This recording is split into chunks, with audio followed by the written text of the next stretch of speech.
will now start removing posts from people who accurately use the term Zionist to describe the ideology of Zionist Jewish people. Zionist organizations claim that our use of the word Zionist is actually coded language meant to spread hatred of Jewish people. In reality, Zionists are just upset that we won't allow them to conflate Judaism with Zionism. You know your ideology is toxic when just calling you the name of your ideology offends you. And Zionists know that their ideology is indefensible, which is why they rely on harsh authoritarianism and censorship in order to defend their barbaric ideology. Zionists want the world to believe that criticism of their settler colonial project is anti-Semitic. Now here's the president of the World Jewish Congress calling for long-term prison sentences for people they deem anti-Semitic. All world leaders, all politicians must lead in this effort. Words are not enough. Political speeches are not enough. Laws must be passed, severe, tough, real laws that will put these hate mongers away in prison for a long time. This is even more bone-chilling when you realize the modern definition of anti-Semitic is not people who dislike Jewish people, but people that these Zionist Jews dislike.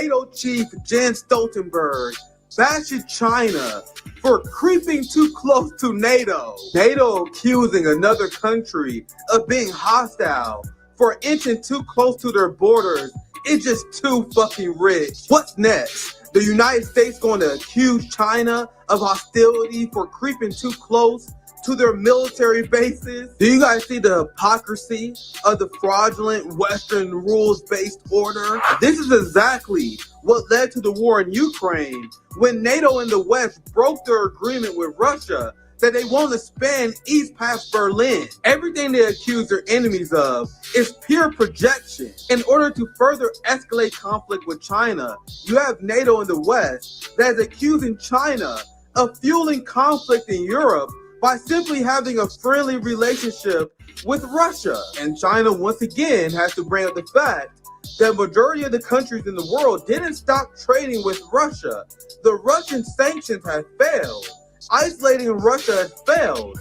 So ask yourself this question: why is NATO and the United States calling out China for refusing to stop trading with Russia? Because NATO and the West thrive on never-ending conflict, and China is their next target. Their criticism of China is even more absurd when you realize the United States and other NATO countries are fiercely supportive of Israel's genocide in Gaza. We have the United States that even threatened the International Criminal Court for attempting to hold Israel accountable for their war crime. Can you imagine the Western reaction if China openly threatened the International Court of Justice for trying to hold Russia accountable? It's very important to remember that the enemies of the ruling class are not our enemies. Do not allow the establishment to convince you to fight their battles. What's poppin'?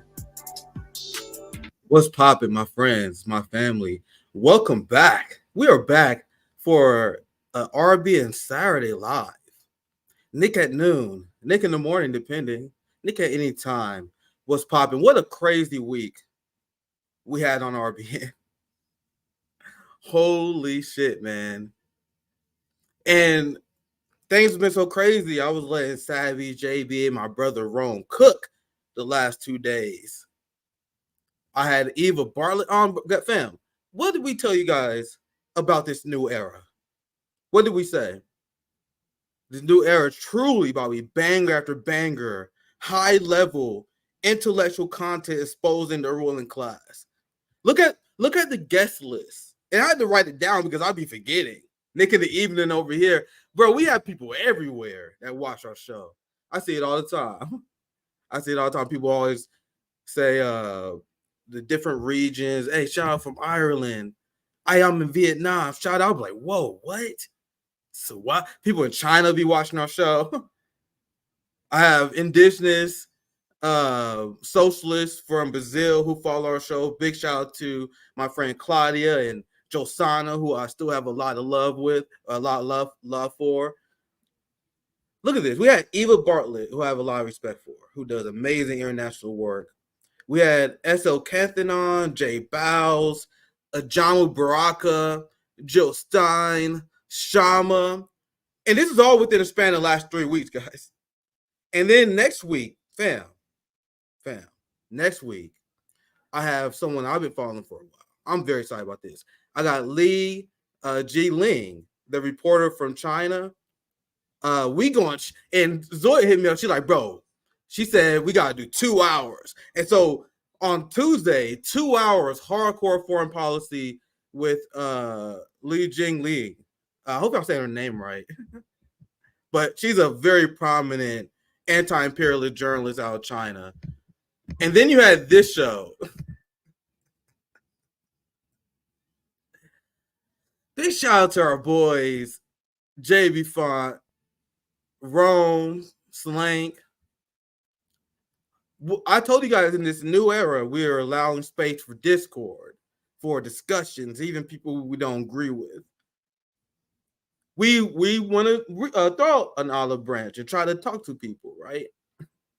But let me tell you guys, our brothers, yeah, you know what I'm talking about. I probably butchered her name. I got to practice it before she joins us.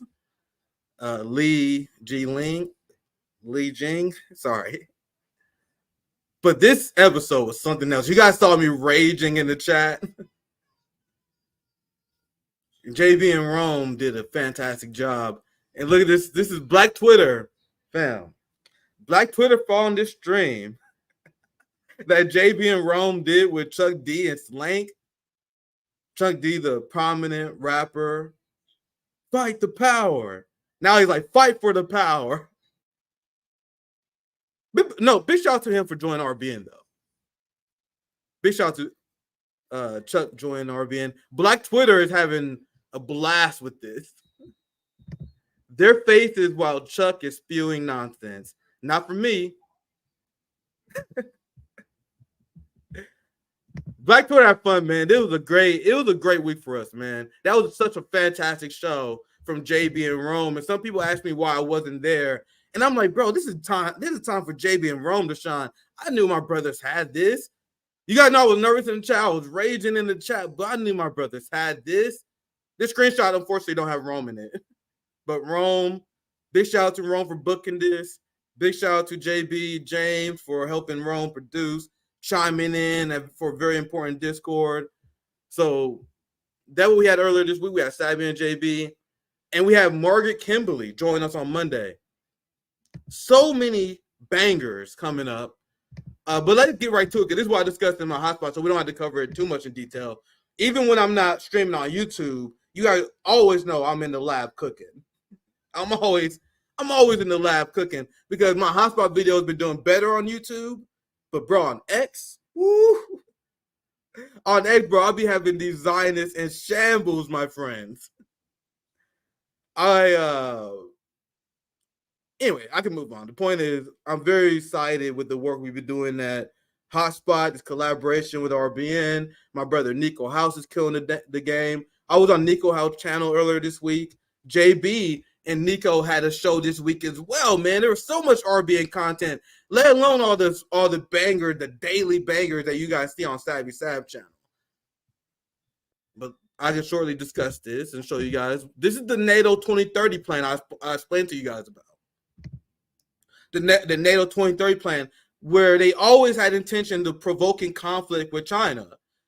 And if you compare how the world leaders speak when you have Biden and these neoliberals, when they discuss policy, when they have Biden giving speeches and when he's giving interviews, he's discussing war. I share with you guys that clip where Biden, his excuse for doing bad in the debate against Trump was that he was busy fighting wars all over the world. That is what genocide Joe Biden says. So China is focused on building. They'll focus on building alliances and building infrastructure for countries that they align with around the world. Meanwhile, the United States, they are 100% focused on what? Bombing. And now what does this post say right here? China, they be having a field day. There's a reason why they want to ban TikTok. There's a reason why they want to ban TikTok. Because people are going ham, mocking the failure of the ruling class in the West. Especially a lot of Chinese influencers who point out how the United States spent trillions of dollars in Afghanistan. What do we get for those trillions of dollars in Afghanistan, my friends? We have cities that are falling apart. We have millions homeless. Our infrastructure is trash. You can't drive around the block here without getting a damn busted tires. The roads are so horrible. I worked in Kansas for a long time. You know, the libertarian experiment that destroyed Kansas. The roads are shit. Kansas is shit. It looks like shit. Especially when you compare it to China. When I look at these cities in China, even, I won't even say China. I will say even just a standard. Hell, I think I've seen a lot of cities in Uganda that look better than the shit that I see in Kansas. This is an ugly country. Our infrastructure is decades behind other countries. The education in our country is decades behind other countries. Our healthcare is centuries behind other countries. And all this, and what do Americans get for it? Nothing. You have neoliberals that talk about job reports. They bring up these economic indicators that mean nothing. I say decolonize your mind. You guys need to look at other indicators other than jobs. Because they're like, oh my God, we got the jobs report in, the unemployment rate is low. What is the wage for those jobs? What is the quality of those jobs? What are the benefits of those jobs? Are those new jobs providing health care? Are those new jobs allowing people to buy houses? No, our generation is locked out of homes. Meanwhile, the average millennial in China owns a home. You guys know that? I need to look at the number because I don't want to misspeak. Let me see. What's the percentage of millennials in China? I read it before, but I don't want to misspeak. Oh, Jesus Christ. Jesus Christ. People hate China, though. According to a 2017 HSBC report, around 70% of Chinese millennials own a home. Meanwhile, America, like land of the free, the freedom to be homeless, the freedom of never owning a home. I live with two brothers right now. We don't have any fucking aspirations of ever owning a fucking home. It's unrealistic. This is broken. We are a broken third world country that is LARPing as this civilized country. We are a barbaric society. Meanwhile, in China, they live in the fucking future. 70% of millennials owning a home. The average rent being $400, $500 a month for the people who don't. The average salary in China in US dollars is $49,000 a year. Meanwhile, 50% of Americans make $35,000 or less. Meanwhile, you have poor white people. Boy, I was like Twitter on fire the other day. You have poor white people. Despite this, you have China living in the future. You have Russia. You have Moscow living in the goddamn future. Meanwhile, you have poor white people in this country, despite the fact that we stole trillions of dollars from Africa. We stole trillions of dollars from Africa, and they still left your poor white ass broke. And they hate China, though. Someone please explain this. I shared this before. I tweeted this out today, and Twitter be blowing them. I be blowing people's mind who don't be seeing this stuff. 42% of Americans see China as an enemy. 4 out of 10 Americans see China as an enemy. Why? Because they provide a quality of life for their people while your government does not. And among the 42%, who do you think that is? Let's be fucking real. Do you think niggas in the hood out here like, oh my God, Xi Jinping? No, this is white suburbanites. The reality of the situation, a lot of these white Americans have unhinged hatred for any society that is not dominated by European culture. The same European culture that left their poor white ass broke. Look at this graph. You have these countries that are way happier than the United States. They live higher quality of life than the United States. They have better infrastructure than the United States. That's despite the United States stealing trillions of dollars, untold amount of mineral wealth that was stolen from the global South. And despite that, you got poor white people talking about, we gotta make America great again. We gotta elect a billionaire. You got poor white liberals supporting genocide Joe Biden. The senator from the credit card companies. The guy who broke the rail strike. The only thing that keep me sane is the fact that I'm able to rant to you people, because our society has truly gone insane. And most people don't even acknowledge it because they're so drugged up on antidepressants. They're so drugged up on big pharma drugs that they're so fucking numb, they don't know what the fuck is going on. You guys think I've been mentally healthy my whole life? Hell nah. I'm not taking that shit. They numbed our society. And people wonder why they're depressed. They got everything they want in their life, still depressed. When you build your society on blood, genocide, materialism, greed, theft, that's going to project on your populace. There's this toxic like cloud weighing on the American people, which lead to the genocidal psychosis that we live in. That leads poor white people to support this system that left their ass broke because at least we don't have it as bad as the blacks. You have liberals that wonder why we have so much gun violence. They're like, oh my God, we need to control the guns. We need to take the guns from the workers. What do you guys think happens when you live in the most violent empire in modern human history that kills more than any other country in modern human history, that have a police state that kills more than any police state that we've seen in human history? Of course, that violence is going to project on your populace. It's not an accident that we Americans live in the most violent empire known in modern human history. And we also have mass shootings. We also have homicide rates that are higher than other countries. Do you guys think that's an accident? I absolutely don't. There's a mass psychosis, a mass genocidal psychosis to the point where you can have Palestinian children getting their fucking face blown off. You guys seen the picture? A fucking Palestinian child with their jaw blown the fuck off. Meanwhile, Americans are so busy jacking off and watching Netflix, they don't give a damn. Man, the ruling class truly did a number on people. To the point where you have genocide Joe Biden. We're going to get to this here very soon. Actually, I'm going to transition to this right now. Yeah, genocide Joe Biden, who had a NATO summit, which was what you can only describe as a World War III summit. You have genocide Joe Biden that threatened the International Court of Justice, killing kids in record amount. He's sending more 2,000-pound bombs to Israel. Sorry, 500-pound bombs to Israel as we speak right now.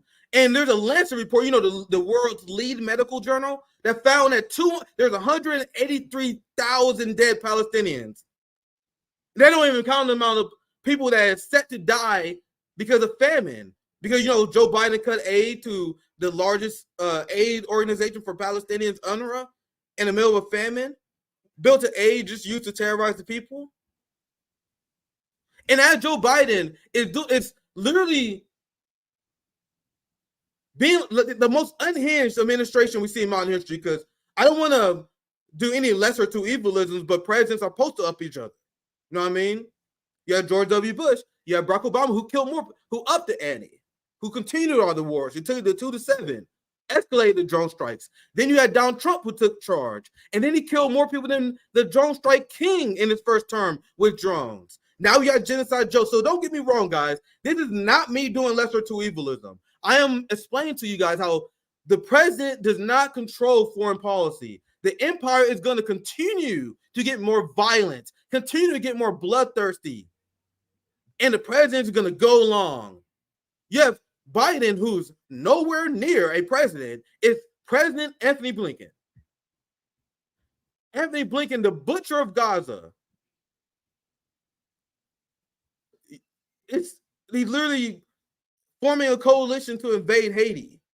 Meanwhile, you have MSNBC, corporate media that's saying Biden has a masterful grasp of foreign policy. You have Rachel Maddow that's praising his foreign policy. You have anti-genocide protesters that are protesting Biden at an event he's doing, which will continue for the rest of the year. And then you have the cult members in the Democratic Party that then start chanting 4 more years, 4 more years, 4 more years. You have people screaming, Joe Biden, please stop killing Palestinian children. And they're like, no, 4 more years, 4 more years, 4 more years. No, Joe Biden, stop letting Israel bomb hospitals. 4 more years, 4 more years, 4 more years. Hey, Joe Biden, can you stop allowing Israel to set up concentration camps to torture Palestinians? 4 more years, 4 more years. And people don't see this code. People talk about North Korea. People talk about MAGA. There's no more dangerous code than the code of liberalism. And I kind of went out of order, but I'm going to show you guys what I was talking about. And I'm going to get into this segment where they discuss Biden's foreign policy. I kind of went slightly out of order, but it's all good. So this is what I'm talking about. Where I had this in the background, you know what I mean? And I noticed this moment because we know Biden's going to be hammered with protests. And look at the strategy that we pointed out on RBN over 2 years ago. Over 2 years ago, I point out this coordinated strategy that Jamal Bowman, AOC, and the squad engaged in. They engaged in these moments of drowning out protesters. Whenever you're called out for genocide, whenever you're called out for breaking a rail strike, whenever you're called out for cop cities, you have these paid actors who chant 4 more years, and they're obviously paid because there's no enthusiasm. There's no soul. I see black people chanting this. There's no soul in the way they're chanting this. And you can see in the camera angles I'll show you. These are paid people by the DNC that is meant to drown out protests. But let's continue. What happened? What?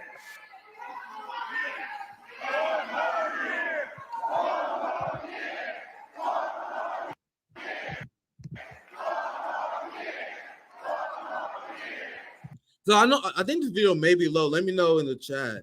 But there are people screaming at them. In another camera angle, I'm gonna show you guys. It's actually way more pathetic than Biden than it looks on this camera angle. And there's way less people in this audience than Democrats will have you believe. They stacked the back here with paid people. And then there's another camera angle that shows the crowd here for Joe Biden's rally is pathetic compared to Joe Biden stacking Donald Trump selling out, overflowing the fucking Bronx. This is going to be a blowout, the like that we never seen in my lifetime. And it's going to be hilarious. Whenever elections happen, I root for chaos and I laugh at whoever lost. I laughed at MAGA last year. I'm going to laugh at Genocide Joe Biden, this liberal cult. This is going to be the most satisfying shit I've ever seen. This collapse of the genocidal cult known as the Democratic Party. This is the most extremist organization in the world. The Democratic Party. This guy right here, Joe Biden, has slaughtered more people than any world leader. The liberals think that Xi Jinping is evil, Vladimir Putin is evil. Xi Jinping and Putin, they don't have shit on genocide Joe Biden. They don't have shit on him. Just in a year, he killed more than all the world leaders. But anyway, let me show this. This is the person that people worship, the Democratic Party, the genocidal cult of liberalism. Look at this.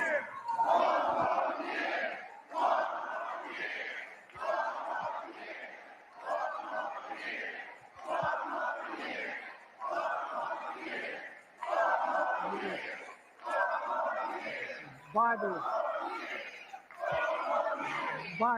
the way, no, yeah, I know. You see how Biden was about to chime in, and then the protest was so intense. He was like, "All right, guys, do the script, do the thing where you drawing the protesters out again."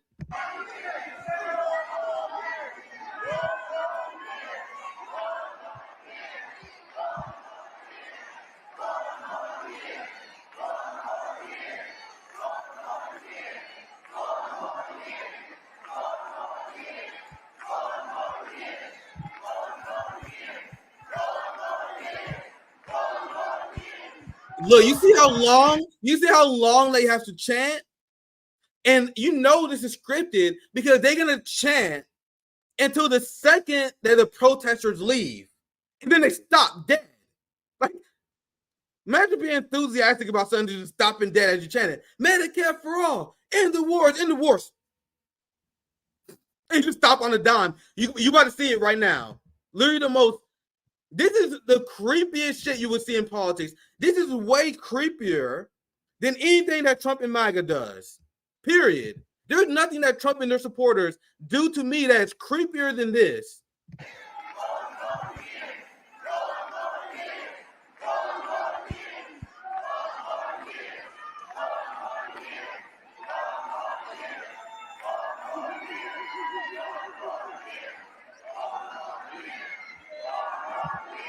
I would love to have discourse with a liberal. Explain to me, what have Trump and their supporters done that is more creepier than this? Then liberals enthusiastically and robotically drowning out people who are protesting the genocide that the person that you support is facilitating. If your red line isn't genocide, what does that say about you?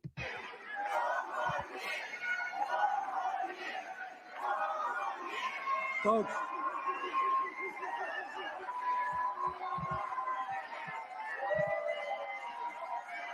look,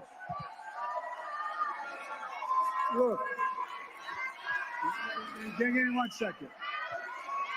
Folks, look, I understand their passion.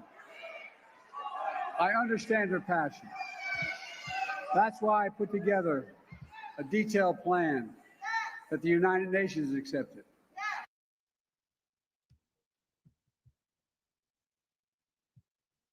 I think the video paused. Let me reload it here. But I think you guys saw most of it. He pretty much lies about this plan that he doesn't really have. But that's the cult mentality from Biden supporters. This is the policy that Bernie Sanders support now, that liberal support, the people that want to convince you that they somehow morally superior to Donald Trump. Look at this. Under Biden, military spending is up. Social and economic funding is down since Biden took office. This is liberalism. Tell me more about Project 2025 under a Democrat, under a policy that is endorsed by progressive organizations. You have more funds that are being spent on militarism and genocide.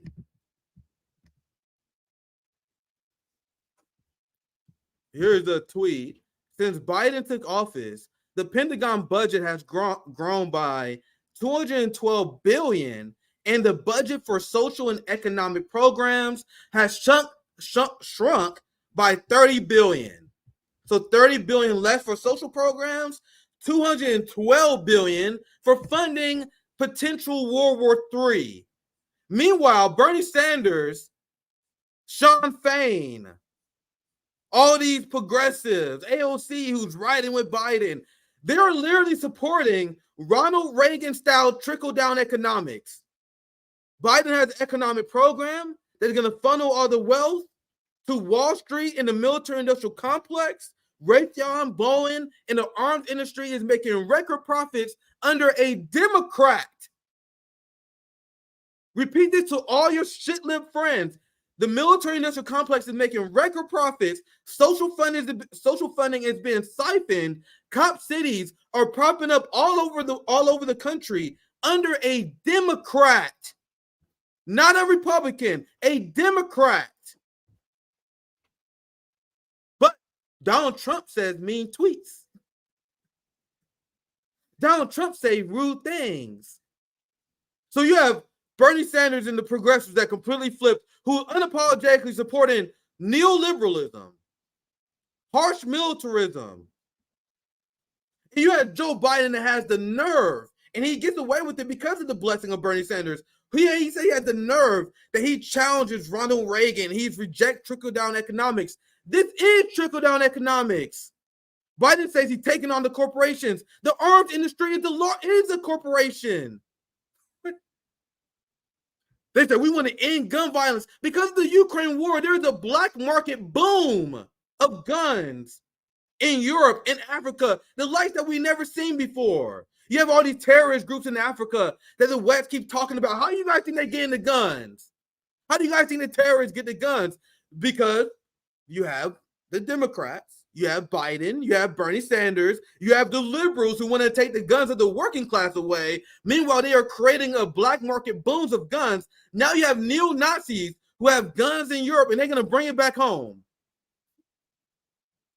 We had the KKK in Joplin, not too far away from here. We had white supremacist groups in my area. I live in Missouri, Kansas. Now I'm like, fuck, these motherfuckers about to be armed now because of the Ukraine war, the Democratic Party support. Meanwhile, you got rubes. I'm talking about the TYTs, the progressives, the DSAs who just now endorsed AOC. There's an idiocy in the United States left that RBN is done with, that I'm done with. This liberalism is a fraud. In the calculation of Bernie supporters and progressives, in the calculation that I had when I was part of the Bernie campaign, when I used to believe in this foolish ideology of electoralism within the Democratic Party, the ridiculous gambit that we made was that liberals and Democrats didn't want neoliberalism. The gambit we made was that people who vote Democrats are people who just, oh man, they misled, they mean well. No, guys, remember, half the damn country don't vote. Half the damn country see through these psychopaths. I was talking to my brother the other day. He told me, like, I'm never vote for these motherfuckers. We see through these people. I'm talking about the apolitical folks, the actually people with their head on straight. It's only half of the rubes in this country voting for these corrupt sellouts. But think about the person who sees everything that Genocide Joe is doing. Think about the person who saw everything that the drone strike king Barack Obama did, and they still vote Democrat. Do you guys think those people are truly willing to fight this class war for us? That's a miscalculation. Bernie Democrats and progressives, they thought that liberals wanted like militarism. No, they into militarism, that they wanted universal health care, that they wanted the prosperity of the workers. No, liberals are class conscious. They're waging class war on the workers, and they want more dead Palestinians. They want a booming armed industry because they're a capitalist. And I understand, and I admit the L's I have taken when I believe this. When I supported Bernie and his movement, which I've been very vocal about, was 100% a mistake. Because you're going to see here, Rachel Maddow, and this is the message coming from the media, that after Joe Biden's World War III press conference, after his World War III NATO summit, that somehow Joe Biden has a great grasp of the issues of foreign policy, which is absurd. I'm going to explain that here later. But here you got Rachel Maddow. They're just saying, well, the reason why I like Joe Biden because I fundamentally believe that his foreign policy is good. Here's the clip. Oh, let me unmute it. Sorry. Come on. Startlingly. So, and I won't go on at length. I will just say, though, you noted that there were some moments of, startlingly impressive command of the issues. This is just my opinion. He is not only strong on foreign policy, he is just fundamentally right on foreign policy in the way that he talks about it. And again, your mileage may vary. That is how I feel about the way he talks about our relationship with our allies and our relationship with NATO. You can hear his command of the issues, particularly in his asides, like mentioning as an offhand way that it was Turkey really that needed really to be talked into an expansion of NATO that included Finland and Sweden, talking about the numbers of Russian troop losses in Ukraine, talking about the fact that he turned in his notes after he spoke privately with President Xi, alluding to the fact that Trump had all those weird meetings with the Russians and Putin in which he had no note taker present. I mean, it's even in the little asides where it just shows you he is a master of the foreign policy field and has been for decades in his career in the Senate, the vice president, and the presidency. And I won't go on at length. So Rachel Maddow haven't said anything about the genocide in Gaza, and it's been very obvious why she hasn't said anything. She hasn't said anything about the genocide in Gaza because she supports it. She thinks it's fundamentally good that Joe Biden covered up Israel's slaughtering of prominent Palestinian journalist Shireen Abu Akleh, where they murdered and sniped a journalist in cold blood. And Biden covered that up. Biden followed, Genocide Joe Biden fired a staffer from USAID that put it together an analysis of how Israel was blocking aid and how Israel was committing war crimes. As Anthony Blinken and as John Kirby and as Biden was saying, they're like, man, we would love to hold Israel accountable for their war crimes. The only reason we haven't done that because there's no evidence of Israeli war crimes. 184,000 dead Palestinians later, they're still saying that there's no evidence of Israeli war crimes. Well, you had one of the liberals that work for Biden cabinet who believe that Biden's working in good faith, who believe in the integrity of the United States, who like, hey, boss, I heard you say that there is no evidence of Israeli war crimes. I heard you say, hey, no worry, boss, I got you, boss. Hey, I actually compiled this report together. I put this report together that show all the war crimes that Israel did. And then Biden looked at them and said, get the fuck out of here. They literally fired staffers who put together evidence of war crimes. It was among the staffers who resigned. This is what Lily Greenberg Call was explaining, the USAID worker who resigned. This is what he was explaining, how they had a culture of racism against Palestinians. Why aren't they listening to all the Biden administration people who resigned? And remember, guys, no disrespect to Lily Greenberg Call, but she's a liberal. She believed in Biden Harris. She believed in the Democratic Party. She's not a radical communist like me. She's not the people that the corporate media and the Democratic Party want to outlaw. These are establishment Democrats who believe in the state of Israel, who believe in the Zionist project, who then came out and blew the whistle and explained how Joe Biden treats Palestinians as subhuman, as they fired workers who put together evidence of war crimes, how they were suppressing evidence of Israel blocking aid. So as Joe Biden is doing this unbelievably unhinged actions, you have Rachel Maddow that is saying that she believes this is fundamentally good. But people think Trump supporters are worse than these people? These are the worst people in the world, my friends. This is the liberal genocidal cult. We have so much to cover, man. God damn it. I got my brothers here. My brother got his son here. I wouldn't probably go long today. I have so much to cover. Let's see if I can speed this up. But we having fun on Saturday show. I'm going to go through the segment. We still got to cover Israel and the Olympics. Let me read these two super chats I've seen here. Thank you for becoming a member, Javier. Mad Cow's propaganda game has gone downhill, but it still work on the liberals somehow. To show how far gone they are. Thanks for the 499, Peter. Nick, if the bomb drop and you can slap one person in power, who would it be and what will be your final drink? Me, Hillary, and a scotch. Now, I'm sorry if this answer is not satisfying for people, but as much as Hillary disgusts me, I wouldn't pick a woman. I got some power behind me, boy. You guys seen them guns? There are plenty of men in the establishment, like Anthony Blinken. John Bolton is probably number one. Bro, I will take Henry Kissinger. the things I would do to Henry Kissinger, my friends. Guys, I did jiu-jitsu for what, 3 to 4 years? 3 to 4 years of jiu-jitsu, bro. I know how limbs work. I know how they bend. Give me 30 minutes alone in a room with one of these people. That's all I'm saying. Answer your chat. I would go for him. If you're a woman, I think you should probably go for Hillary or something. As a man, I'm gonna go for Henry Kissinger, John Bolton. I will hit their old ass right in the face. Actually, fuck, I gotta be very careful what I say. I gotta be very careful, actually. Theoretically, I'm just joking. I am just joking. Theoretically, as a joke, answering the super chat. Thank you for a super sticker, James.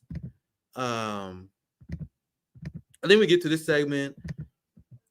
We still have plenty to cover. Edge on the Olympics, man. I may have to move that. We had to reschedule Wyatt Reed today. I may cover that. I only want to go live for an hour because I didn't want to keep my house too busy. It's Saturday. My brother got his kids here. My other brother here. But I still want to get through some of these stories. I covered a lot of this NATO story on my hotspot with Jens Stoltenberg saying, let's get to this one. Let's go over the NATO summit. Let's get to the NATO summit, which was undeniably a pro-World War III summit. And I don't even believe I'm using colorful language. I don't even believe I'm going hard in the paint in my segments. I am shocked that other people are not using the words that I am using. I am surprised that a lot of commentators are not as angry as I am. It's so weird when I see people talk about Gaza in a neutral news term. I guess I'm not built that way. That's why you guys never had to worry about me selling out. I don't want to be part of the club. I'm okay with the Bernie-crats hating me like many of them do. I'm okay with not being part of the upper class bourgeoisie culture because I despise it. I see people who even cover this issue pretty well. I'm like, man, that's it? That's all you guys say in your chest about this issue? You have the establishment that cheering Biden and Europe sending fighter jets and giving Ukraine permission to strike into Russia. The NATO summit was crazy. We don't have time to go through all the clips, but it was undeniably a World War III rally. It was a rally to start and promote World War III as this NATO summit is going off. You would think their main focus would be on Putin, but somehow they are focused on China, on how China we need to go after China because China didn't cut all ties to Russia as Russia defended themselves against NATO and the West, ignoring the fact that majority of the world didn't decouple themselves in their relationship with Russia. So why is NATO singling out China unless they're implementing the China 2030 plan I exposed to you guys? What's popping, Sarah? This is my friend from DD Geopolitics. Thank you for the $10. I gotta have you back on soon, Sarah. Hit me up. I gotta have you back on soon. Full support, Nick. Have a good weekend. You too. What's popping, my friend? If you want to hop on the DPR stream tonight, what's popping? What's popping? I got I see what's going on tonight with my family, but that's definitely seemed like it's popping. Sarah said, if you want to hop on the DPRK stream tonight, hit me up. Love you guys. Love you too, comrade. Love you too. You guys see this community we're building in the new era? You love to see it, love to be a part of it. I'm a blessed man. Now let's continue to this segment that I've been previewing for a while. I'm gonna show you guys how unhinged the establishment is talking about this. I'm gonna let it play for a bit. I'm gonna take a quick little smoke break. I'll be right back as this play here. Admiral James DeVides, I interrupted you mid-sentence, and I'm so sorry because you were saying something that, as always, that I agree with, which is that Jens Stoltenberg is a treasure to the alliance, and I can say that. And he's going out. This is his last big NATO summit, but he has been an extraordinary leader. I'm going to be interviewing him tonight at the conclusion of NATO after his news conference. Terrific. But let's talk about where those bases are and why the U.S. is almost the lone holdout against international law, which Stoltenberg articulated, which is that it's a war of aggression. Russia started it. Ukraine has a right to defend itself. The incoming is coming from those bases. They know where they are. They've got the ATACMS. They've got the ability to strike them. They're going to have F-16s this summer. And why? Now, sorry, but I quickly got to come in and explain to you guys how corrupt our media is. Who pays the bill at MSNBC? They get ad revenue from the arms industry like Boeing and Raytheon. So, since they are paid directly by Boeing and Raytheon ad revenue, these news anchors are given instructions to sell wars in their weapons. So, what she is doing, and it's very important to understand, these people are not journalists. Remember, I actually said my bar of what I consider a journalist is very low, because I think it's very critical to allow people to call themselves journalists. But these people are sincerely not journalists. They are salespeople of the arms industry. They are here to sell war. So let me continue this, and I'll be right back. Why would that be escalatory when Vladimir Putin is hitting? They know where they are. They've got the ATACMS. They've got the ability to strike them. They're going to have F-16s this summer. And why would that be escalatory when Vladimir Putin is hitting targeted hits on a children's hospital in the Ukrainians? I'm sorry, but let me answer her dumb question. It's escalatory. Well, she lied. Russia didn't bomb the hospital. But it's escalatory because the conflict is between Ukraine and Russia. It's a regional conflict, dummy. So when we decide to get in, and Russia's already been pretty reasonable by not escalating this, but when we get in, we provide armed munitions that Ukraine can use to kill Russians' old people, their own civilians, then it becomes a Ukraine-NATO versus Russia conflict, which is inherently, by definition, escalatory. Do you understand, dummy? By getting involved in the war, you inherently escalating conflict. Like, so how is that even a question? But let's continue. Capital city of Kyiv, with many people dead and injured. Yeah, I'd predict that the administration will change course on this. And you're correct. All of our allies, essentially the ones that have the significant systems, have already signed up to going deeper inside Russia. The conventional answer to the question, why aren't we doing it, would be, oh, Russia's a nuclear power. We don't want to escalate. But that's the same logic that we've used now to avoid sending Abrams tanks, to avoid sending Patriot batteries, to avoid sending, above all, the F-16s. If we'd done those things sooner and had been less incremental, we would perhaps be in a stronger position. Having said that, in my view, clearly the right thing to do, as we say in the Navy, batteries released to the Ukrainians. I'd give them a number, say 400 kilometers inside of Russia, and tell Putin this is coming. And as long as you continue to strike Ukrainian targets, your systems will be held at risk by systems built in the United States. I'm fine with that. You know, in Russia today, I'm fine with that. This is a segment that been aired on TV that is cheering for World War III. Biden held a World War III rally that they called a NATO summit. He held a World War III press conference. And now you got the TV stations that is literally cheering on World War III. Let's continue. Is even objecting to moving the joint command or the coordinating command to Germany with the training, which is one of the big steps from the communique today.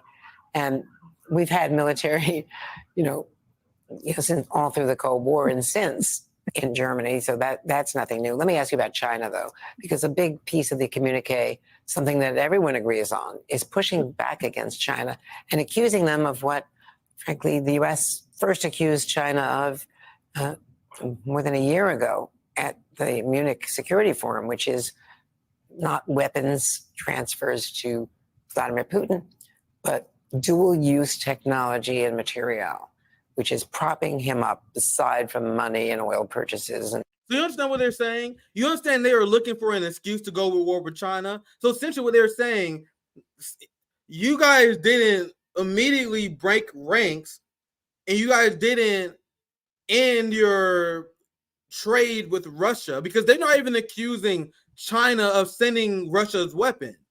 They're accusing China of trading with Russia and giving them components that the Russian military can benefit from.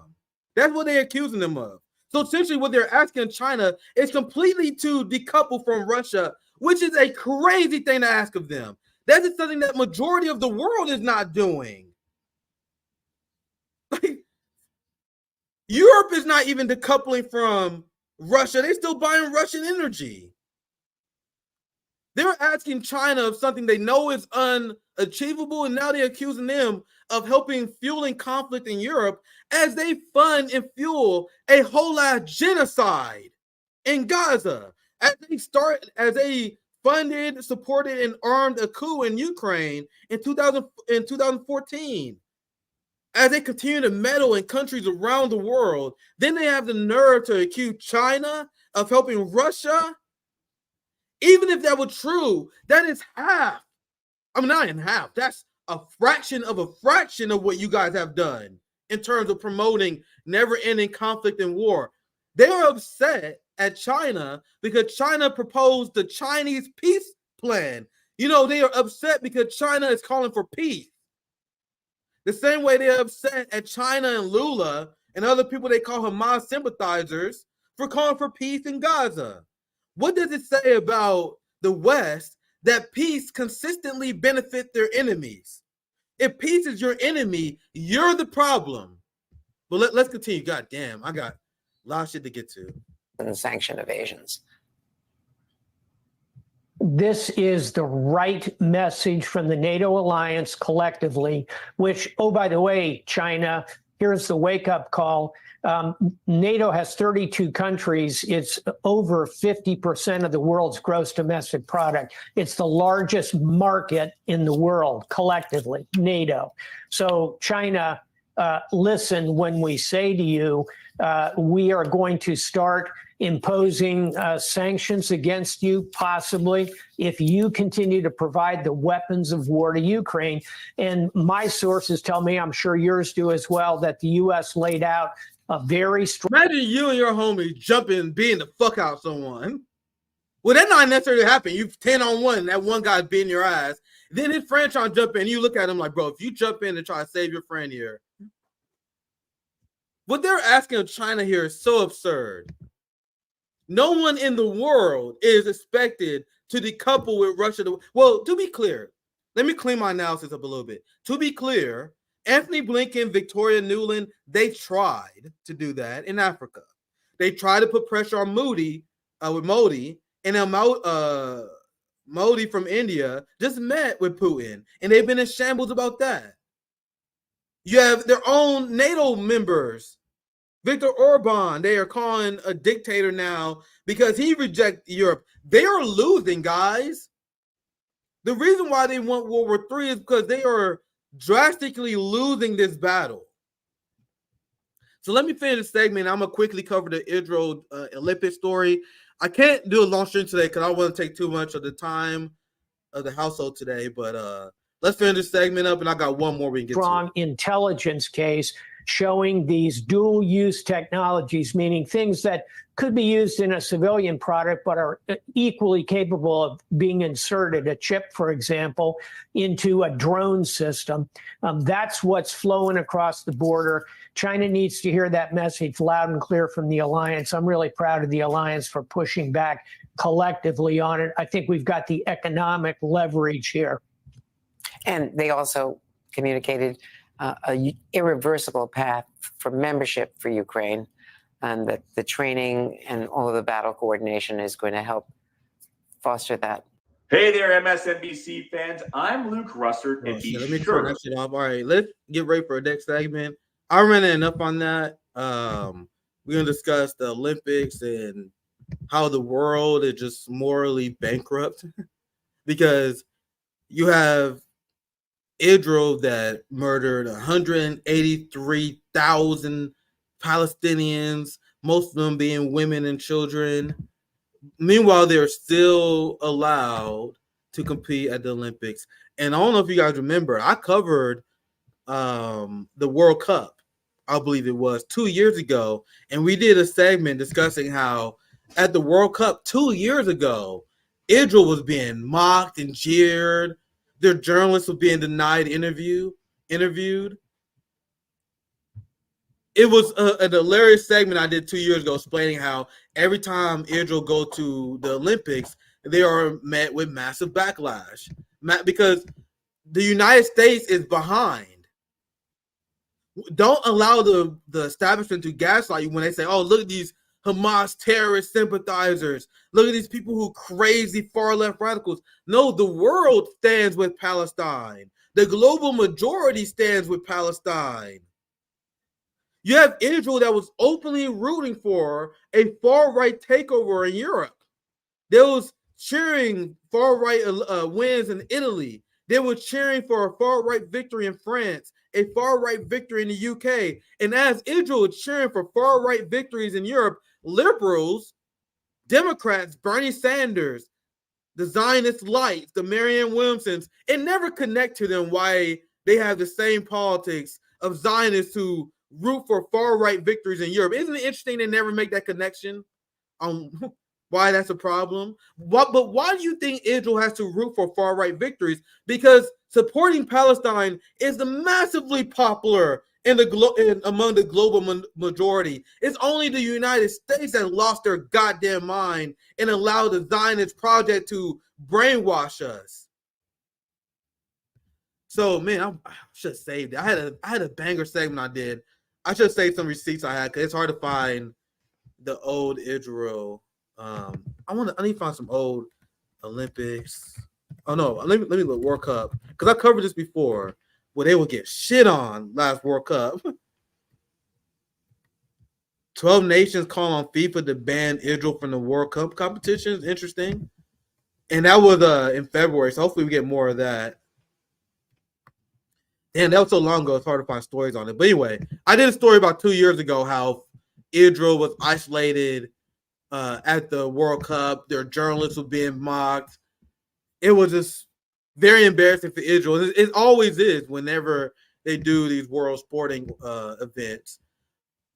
You already have the Israel's Olympic team preparing for extra security.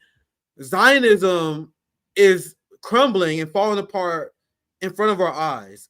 You have the Israeli economy that is in complete shambles. You have tens of thousands of businesses in Israel that is closing. Look at this, 40,000 Israeli companies have closed since October. I have heard analysis from people like Glenn Ford and many amazing scholars, Kwame Ture, many people who've been deconstructing the Zionist project. Kwame Ture and many people said that the Zionist project is inherently unstable and will eventually unravel. And to be honest, especially as I was learning my early days, I was skeptical of such claims. I was skeptical of the claim that the Zionist entity will unravel itself. But there is a consequence to genocide. After the glorious victory by Hamas in October 7th, you have the settlers that are fleeing. You had 500,000 settlers that fled before the beginning of this year. You have a crisis of Israeli settlers fleeing the state. Isn't it interesting? They say Israel is their motherland, this land they care so much about, but whenever shit get real, they go back to the place they are dual citizens of. These Europeans cosplaying as Middle Eastern, they flee Israel and they go back to Europe. They go back to New York. They go back to New Jersey. They go back to their real home when they're not cosplaying as Middle Eastern. So as you have Israelis fleeing, as you have the IDF that's imposing a draft, now you have the Supreme Court that ruled that Orthodox Jews must fight for the IDF. That takes a toll on the economy, my friends. Now, because of this toll on the economy, you have mass closure of Israeli companies. You had the blockade of the Ansar Allah that is destroying the Israeli economy. The Israeli settler colonial project is on its last legs. All because of Hamas, my friends. Hamas leaders predicted this, and there was hundreds of Hamas soldiers that died on October 7th. There's a lot of innocents that I wish didn't perish on October 7th as well. But that was a grand victory for the resistance that set the stage for the falling of this Nazi state. This Nazi state is falling, and it's only existing because of the United States.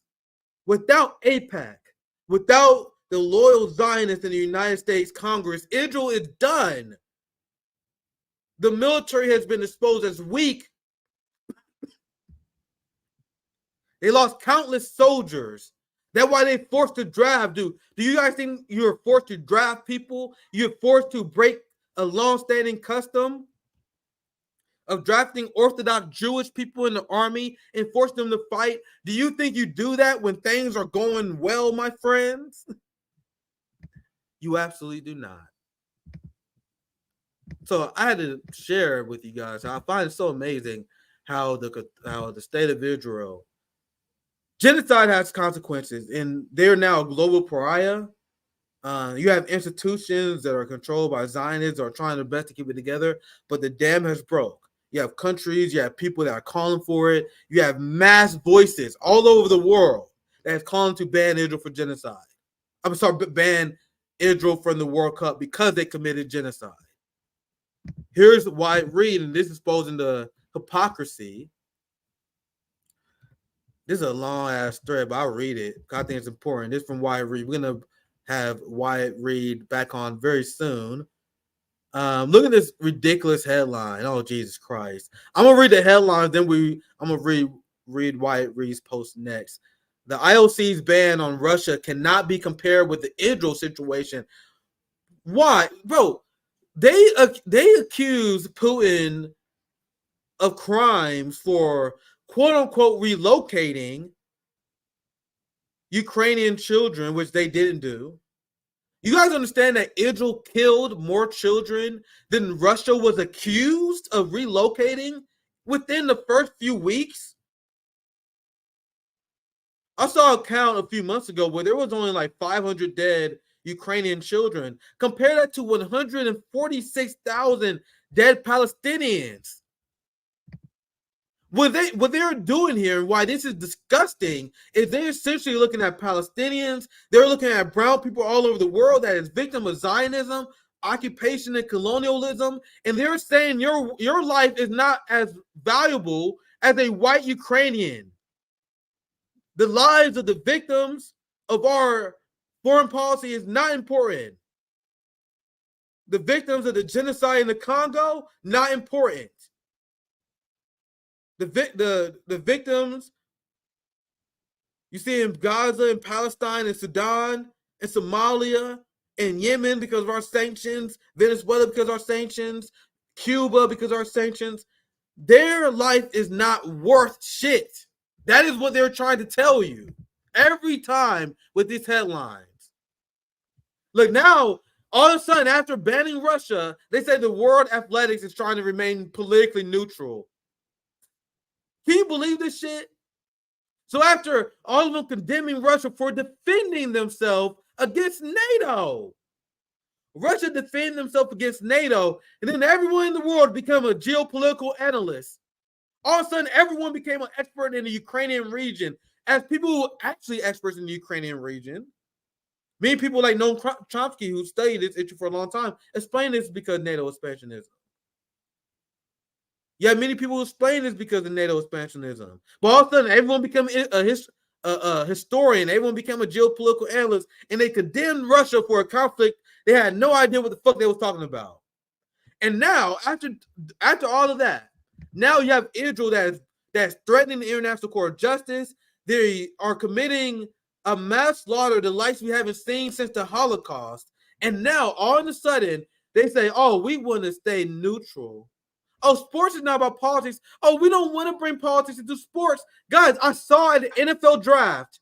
They had an NFL draft like 2 years ago. They sung the Ukrainian national anthem. Holy shit, I can find it. I tweeted about it. And the NFL draft, they had a Ukrainian flag. They said, we need to raise awareness. Oh, because of the Ukrainian conflict. Now those same people are like, oh my God, we got to keep sports out of politics, man. Come on, man. Come on, we can't talk about Israel, man. That's too political. That's too political. Moral cowards of the West. And I'm gonna show you guys this to show you guys what the World Athletic Organization is defending. Big shout out to everyone that I'm sharing here. I'll give her a follow.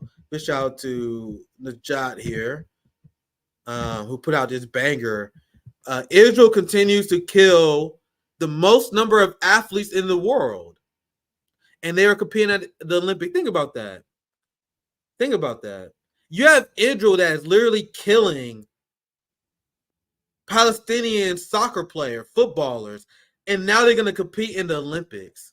Look, Gaza's finest, Khan Yunis, I think that's their World Cup soccer club. Their goalkeeper was killed, taking the death toll among athletes around 350. Israel murdered 250 Palestinian footballers, but they're going to be allowed to compete at the Olympics.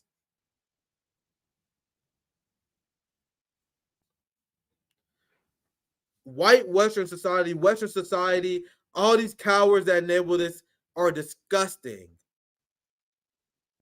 This is utterly disgusting, my friends. And people would wonder why I smoke weed. If I didn't smoke weed, I would go fucking crazy, man. That's my excuse, I guess. Because our society is crazy. Israeli airstrikes have killed the young Palestinian runner. I don't want to butcher his name. This young Palestinian runner here, member of the Palestinian national athletic team.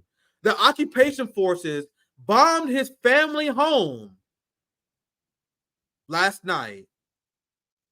Israel bombing the homes of athletes in Palestine. Meanwhile, the World Athletics, FIFA, all these organizations, they now say we want to stay neutral. Genocidal cult of the West.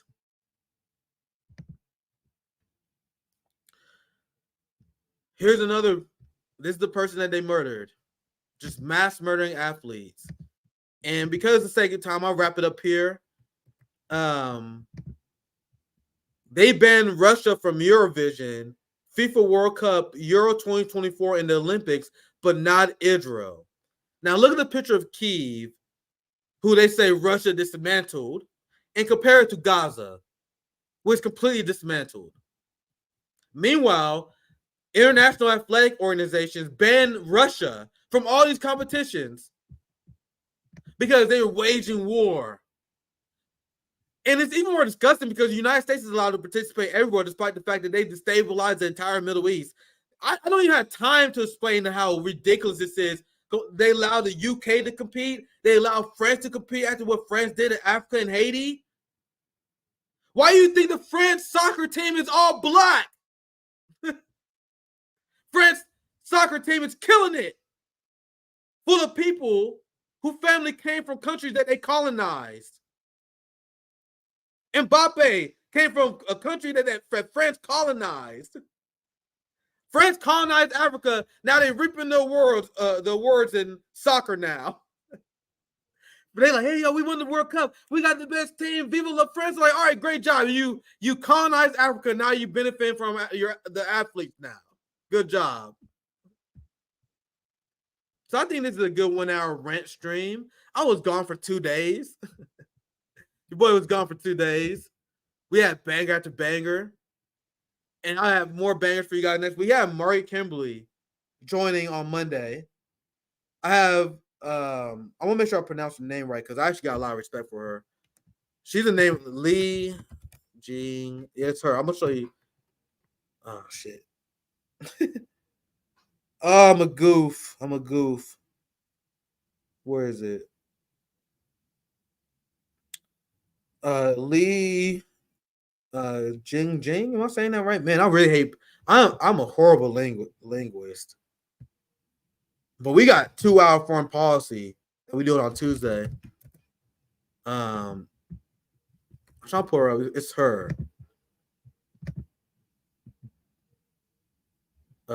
Lee. Bro, she spits hot fucking fire, my friends. And that coming after Mark Kimberly on Monday. Man, this era something else. We just had Eva Bartlett on Wednesday. Alan Mizrahi on Tuesday. Bro, we had so many. I had to pull the list so I don't forget anybody. But Moondow, we're going to have him back on.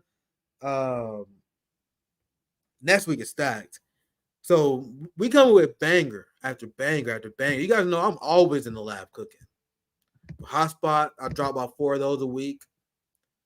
High level guests, people who traveled the world, people who've been reporters all over the world, like Li Jingjing, like Arnaud Bertrand that we had on, like Mark Kimberly that we had on.